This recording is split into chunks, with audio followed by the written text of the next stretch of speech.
Hello, this is Lucky. Meet the vegans. I want to show you another little vegan tip, something that most people in the world probably thinks gross that aren't vegan or aren't educated to nutrition and natural health and fruit, all that type of things. Most people go to the store, they go to the airport, they go to a convenience store, they buy a banana, and the thing, it's yellow, and if it gets one spot on it, they don't want nothing to do with that banana anymore. The truth is, you eat bananas like that, you end up constipated. They're not good for you. They're the opposite of good for you. You got to let your bananas ripen up some, and then they get beneficial sugars in them, they break down, and they do good stuff for you. So, if you buy yourself some bananas, and you let them sit on the counter, they start to get a couple of spots on them, and you're in an emergency to make yourself a smoothie. One of those bananas will be alright, because they got a couple spots on it, you can throw it in overnight.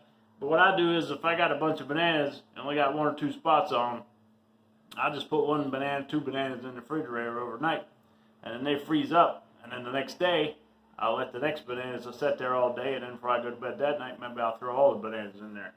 So I'm going to show you, if you want to make ice cream or a really nice sweet smoothie, you want to let your bananas get pretty darn ripe. So I'm going to show you an example. These bananas here, they're organic bananas. See, I tried to pick them up, and they're falling off. This one here done fell off, and half the peel done peeled off the back. So once the top here, see the top on this one here, they're black at the top there. See, I got a little black up top the stem, and then the bananas, they're all brown. And if you give them a little squeeze, they're a little mushy. This is when the bananas are good for you, and this is when you want to make ice cream. Because you don't need any sugar. This tastes like candy whenever it gets this ripe. But if you try to pick them up and they all come all peeled off like this, then you know they're really good for you. They're ready to go. They're as sweet as they're going to get.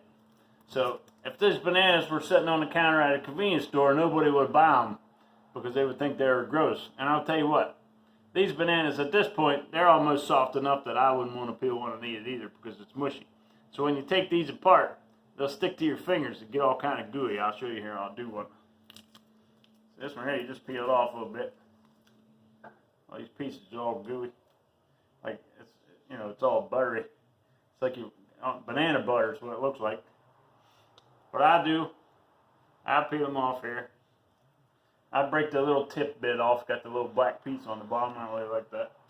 And then I take my bag, little 1 gallon thin bag, cheapest ones I can buy, and I just break the banana in half, drop it in the bag.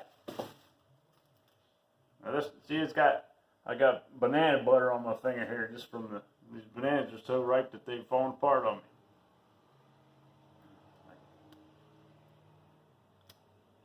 And they even smell fantastic.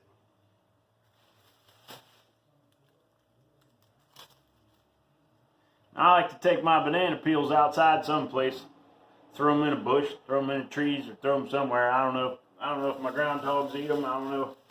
But I figured that the banana peels are better outside laying on the ground, going back to earth again, than they are in the landfill. So I don't put them in my trash can, because then they just get hauled out and go into a landfill in my trash bag. It doesn't seem like the right thing to do. So these things are just sticking to my fingers. And it's like I'm trying to peel a stick of warm butter. Now, when I make a banana smoothie for myself, I usually use 2 bananas, but when I break them in pieces here, I'm breaking all these in half.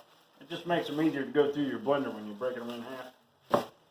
So I use 4 halves, or 2 bananas, and that usually makes close to 2 8-ounce glasses of smoothie, so it's good if you're sharing with somebody. But what I do is I fill the glass way up, drink some down, and then fill the glass way up, drink some down, and then usually I drink the rest of it out of the bottom of the blender.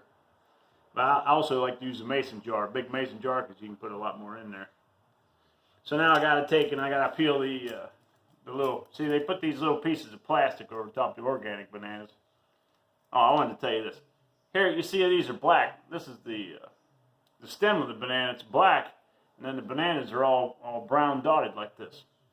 But if you go to the store and your bananas are dotted, they're starting to get brown spots on the banana, but this part up here is green, that means that they actually gassed the bananas to force them to be ripened so that people would buy them faster. And they're not green bananas on the shelf now. They're yellow bananas with maybe 1 or 2 dots of brown, but the stems are all green. So if you want to know whether your bananas have been gassed or not, if they are brown, getting a couple brown spots, but the stem up top starts to turn dark brown to black, then you know that those are good bananas. They haven't been gassed by some company trying to maximize their profits. All right, well, my fingers are just about too sticky to turn my camera off, but y'all have a good day. Thank you.